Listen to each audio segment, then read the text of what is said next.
Hey guys, in this video I am gonna show you how to fix missing app names in app drawer on Realme 16 Pro 5G. So let's start. So if I go to my app drawer, you can see the app names are missing. You can see.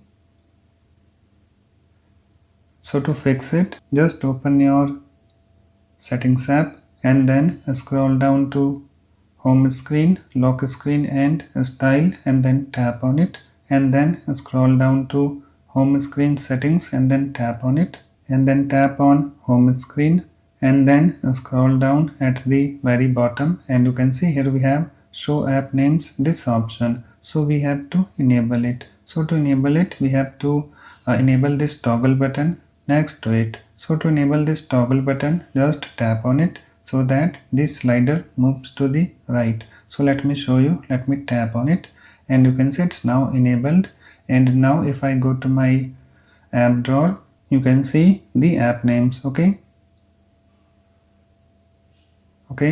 so it's now fixed. So that's it. Please like, comment and subscribe for more videos.